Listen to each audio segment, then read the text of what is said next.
Про дело Чикатило и Суклетина, который продавал человеческое и собачье мясо под видом свинины, слышали, наверное, все. И кажется, что это где-то там, далеко. Но иногда каннибалом может оказаться и ваш сосед. Например, старушка, которая по-тихому варит холодец из вредной девочки. Как вам такое? А еще я вам покажу каннибала, который прямо сейчас официально на свободе. Живет в той же квартире, где на кухне готовил людей. Приятного просмотра. Порой, погружаясь в изучение уголовных дел, невольно ловлю себя на мысли. Как такое возможно?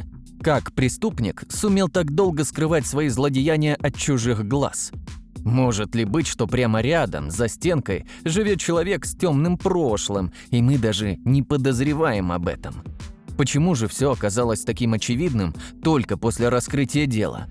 И действительно, кому-то вообще может прийти в голову подозревать в своей соседке по лестничной площадке серийного преступника? Мы привыкли думать о пожилых женщинах как о немного ворчливых, любящих посплетничать бабушках, которые всегда находятся на страже порядка в подъездах. Но представить, что такая безобидная, на первый взгляд, старушка может оказаться хладнокровным убийцей, и тем более каннибалом, кажется абсурдным. Однако Софья Ивановна Жукова, рожденная в далеком 1939 году и выросшая в Нижегородской области, сломала все возможные стереотипы. Профессиональная забойщица на свиноферме. Она умело обращалась с топором вплоть до своей пенсии. Живя в тихом поселке Березовка под Хабаровском, Софья Ивановна не вызывала подозрений. Единственное, что могло насторожить – ее склонность к спорам и крикам, особенно после смерти мужа. Став более замкнутой, она не терпела шума и детских игр рядом с домом, грозясь всем порубить их на куски. Но кто мог воспринять эти слова всерьез, когда они шли от кажущейся безобидной пенсионерки? В конце 2005 года в небольшом поселке Березовка развернулась трагичная история. Маленькая Настя Алексеенко, которой было всего 8 лет, не вернулась из школы домой. Сразу стало ясно, что речь идет не о бегстве. Настя была слишком привязана к дому для такого шага, да и повода, в общем-то, не было. Единственной зацепкой стала ее подруга Вика, последняя, кто видел школьницу живой. Согласно ее словам, Настя вошла в подъезд своего дома в компании пожилой женщины. Как вы догадались, это была Софья Жукова, ее соседка.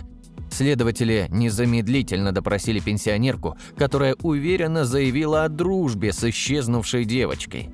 Их общение, по словам Жуковой, ограничивалось чаепитиями, рисованием и безобидными беседами. Ничего, что могло бы вызвать подозрения.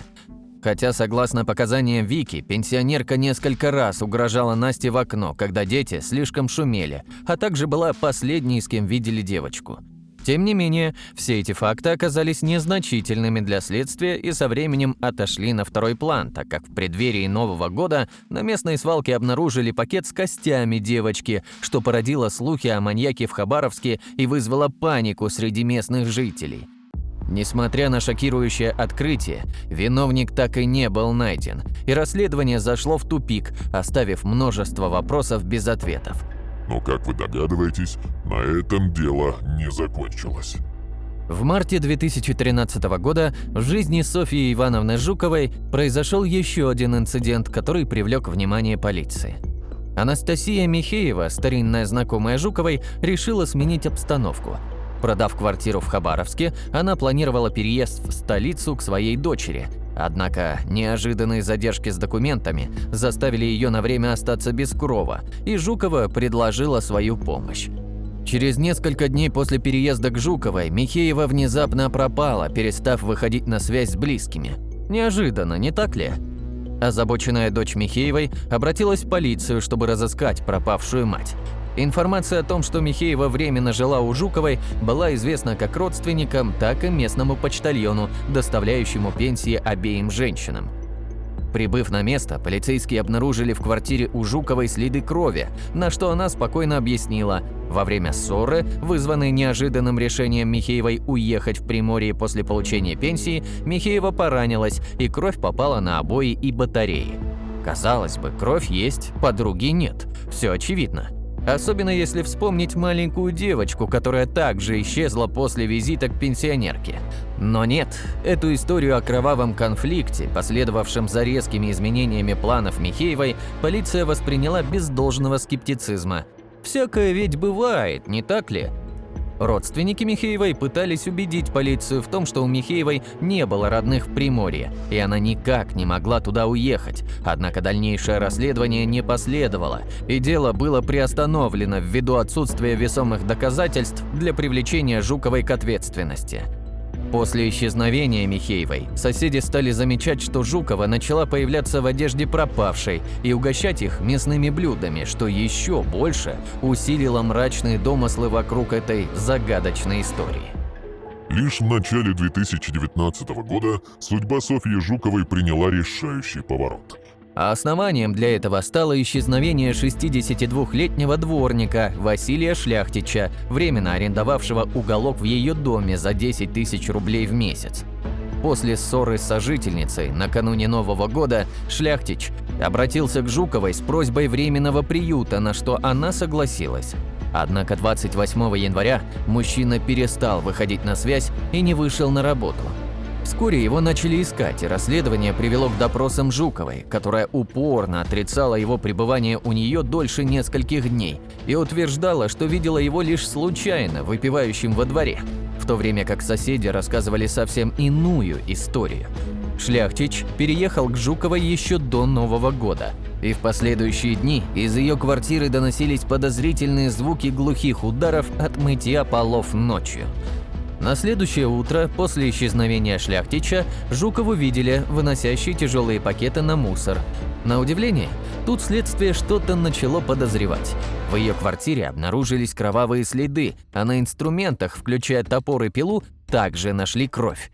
Несмотря на все доказательства, Жукова продолжала отрицать знакомство с дворником, объясняя кровь в квартире старой ссорой с подругой и утверждая, что рубила ночью кости для борща. На этот раз аргументы Жуковой не убедили следствие. 80-летняя женщина была задержана, несмотря на существенное сопротивление, которое она оказала при аресте 5 сотрудникам полиции. Она буквально их раскидала по углам комнаты, и те, само собой, просто не ожидали подобной прыти и силы от пенсионерки. После нескольких недель в изоляторе Софья Жукова начала открываться и давать показания о произошедшем с Василием Шляхтичем. С ее слов, в тот фатальный вечер дворник пришел к ней в гости в компании друга, искавшего себе гостеприимства и теплого чая. Однако простой уютный вечер превратился в кошмар, когда к чаю добавилась водка, и гости, потеряв контроль, начали домогаться до хозяйки. Старушка не слишком обрадовалась такому вниманию. В ходе ссоры, которая разгорелась после того, как друг сбежал, Жукова, по ее словам, была вынуждена ударить Шляхтича топором в рамках самообороны. Кроме того, под линолеумом обнаружили следы старой крови, принадлежащей пропавшей Анастасии Михеевой. Возможно, осознав, что шансов на свободу у нее уже нет, Жукова стала делиться деталями своих преступлений с сокамерницами. Она рассказала не только об убийстве Шляхтича, но и о судьбе своей подруги, а также об ужасающем преступлении против маленькой Насти Алексеенко. Вопрос, было ли это стратегическим ходом со стороны следствия поместить Жукову в камеру с потенциальными информаторами, или же сокамерницы самостоятельно передали ее слова правоохранителям, остается открытым. Однако результат был однозначным. Признания Жуковой о всех 3 убийствах стали ключевым моментом этого дела. Кроме того, она действительно не тратила мясо даром, выбирая себе самые филейные кусочки, раз все равно приходилось разделывать своих жертв. И да, она реально угощала потом своих соседей. А вы спросите, зачем она вообще убивала этих людей? Жукова видела в каждом из своих жертв виновника своих невзгод.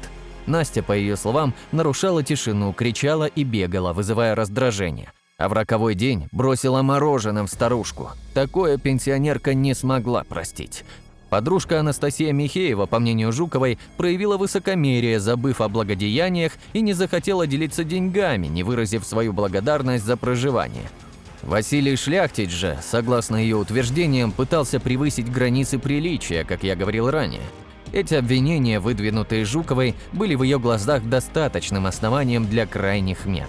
Судебный процесс над Жуковой, начавшийся в августе 2019 года, тянулся долгие месяцы, не принося итогового решения. И вот, не дождавшись приговора, Софья Ивановна ушла из жизни 29 декабря 2020 года, став одной из многих жертв вируса, бушевавшего тогда по всему миру. СМИ, в свою очередь, обыграли конец этой трагической истории, представив информацию о якобы посмертном признании виновности. Но реальность оказалась иной. Софья Жукова так и не была официально признана виновной в совершении этих ужасающих преступлений. Спустя почти месяц после ее смерти дело было закрыто из-за ее кончины, так и оставив вопросы о правосудии и наказании без окончательных ответов. А теперь еще одна история про соседа, который любил угощать всех необычными пельмешками. И да, сейчас он все еще на свободе. Михаил Малышев был задержан в свое время с неопровержимыми доказательствами своих злодеяний. В его квартире обнаружили холодильники, наполненные человеческим мясом. С помощью подруги он привлекал жертв к себе, после чего убивал и расчленял их, превращая останки в пищу. Своим ужасающим кулинарным навыкам Малышев нашел применение, создавая из мяса убитых самые разные блюда, включая пельмени и пироги. Теперь, вернувшись в родную Пермь, он вновь стал объектом обсуждения и страха среди местных жителей, опасающихся возможного повторения преступлений. Его история, некогда шокировавшая всю страну, снова обрела актуальность. Поэтому давайте разбираться вместе со мной, как Михаил наполнял свой холодильник специфическим мясом. Рожденный в 1966 году, Малышев рос под заботливым взглядом матери-учительницы, мечтая о карьере музыканта. Однако травма руки заставила его отказаться от этой мечты. Следующим ударом стал развод родителей и рождение ребенка от нового партнера матери, что стало для Малышева настоящим психологическим ударом. Его детство и юность омрачались не только семейными трагедиями, но и проблемами в общении с ровесниками, из-за чего Малышев посвятил себя спорту, стремясь изменить свою внешность. Однако выбор источника белка для наращивания мышечной массы был более чем необычен. Он начал убивать и есть дворняк, что привело его к учету в инспекции по делам несовершеннолетних. После службы в армии Малышев начал вести асоциальный образ жизни. В его квартире стали собираться пьяные компании, а он сам перебивался случайными подработками. Его гостеприимство уже тогда зачастую включало ужасающие блюда из мяса убитых животных, намекая на глубину его психологических проблем. Ситуация обострилась, когда в его жизни появились два соседа, один из которых стал объектом насилия. Малышев по ходу ссоры отрезал ему ухо и потом съел. Вторая соседка, молодая женщина, оказалась в его квартире против своей воли, став жертвой угроз и психологического давления со стороны Малышева. Чем он ей угрожал? Показал на полку в холодильнике и говорил, что она окажется на ней, если не будет слушаться. В сентябре 1999 года Михаил Малышев принял решение добавить к своим застольям с собутыльниками еще один развлекательный элемент – сексуальную составляющую. Он отправил свою сожительницу на поиски девушки. Она познакомилась со студенткой, которая легко согласилась прийти в гости. Девушку изнасиловали, а после криков о полиции Михаил ударил ее металлической трубой. Дальше тело было заботливо разделано на заготовки, пара даже накрутила фарш на будущие котлеты. Голову, кисти и прочее невостребованное они скинули в реку. Следствие по этому делу изначально привело к осуждению невиновного человека, который под давлением сам себя оговорил. Настоящий преступник был пойман лишь после совершения следующего убийства в 2000 году, когда Малышев в ходе спора на шашлыках убил одного из своих собутыльников. И да, вновь был сделан фарш и заготовочки. Но давайте я расскажу об ужасающих условиях жилища Малышева, описанных следователями. Квартира, полная мусора, с самодельными клетками и холодильниками, наполненные человеческим и собачьим мясом. Везде мухи, мусор и вонючая одежда. Я вот рассказываю, и вы думаете, что мне совсем не противно, но на самом деле у меня у самого мурашки по всему телу. Признание Малышева в убийствах и его оправдания, ссылающиеся на каннибализм в других культурах, шокировали общество. В октябре 2000 года Михаил был признан вменяемым и осужден к 25 годам лишения свободы. а после кассационного сокращения срока к 23 годам. Его история не только повлекла за собой пересмотр дела невинно осужденного, но и вызвала вопросы о работе правоохранительной системы и психиатрической экспертизы. А знаете, как ему сиделось? В ИК-10 его жизнь была далека от обычной. Работая развозчиком еды, он избегал контактов с другими заключенными и постоянно подвергался презрению как за свой внешний вид, так и за свои преступления. Согласно рассказам бывших сокамерников, Малышев питался необычайно много и всегда в одиночестве, поддерживая образ жизни, вызывающий отвращение у окружающих. Он не мылся, носил грязные и вонючие вещи, от него всегда исходил неприятный запах. Возвращение Малышева в общество, в ту самую квартиру, где когда-то были совершены его ужасающие преступления, подняло волну негодования среди жителей его района. Особенно это касается родителей детей, которые учатся в школе и посещают детский сад рядом с его домом. Возмущение есть и у местных собачников, опасающихся за судьбу своих питомцев. И знаете, я этих людей понимаю. Понятное дело, что за Малышевым установлен административный надзор с целью обеспечения общественной безопасности и минимизации риска повторных преступлений, что подразумевает ряд обязательств для Малышева, включая обязательное пребывание дома по ночам и еженедельное посещение отдела полиции. К тому же на каннибала наложены дополнительные ограничения. Ему запрещено посещать массовые мероприятия и покидать пределы Пермского края. Такие меры предусмотрены для контроля за его действиями и, само собой, предотвращения возможных нарушений порядка. Полиция имеет право проводить неанонсированные проверки в любое время, но вряд ли это успокоит его соседей. Так что, друзья мои, будьте аккуратны и всегда приглядывайтесь к своим соседям. Будь то милая пенсионерка или молодой паренек, вы не знаете, какие черти сидят у них в голове. А если вам интересны подобные истории, то вы можете попробовать себя в роли сценариста, монтажера или диктора в нашей команде.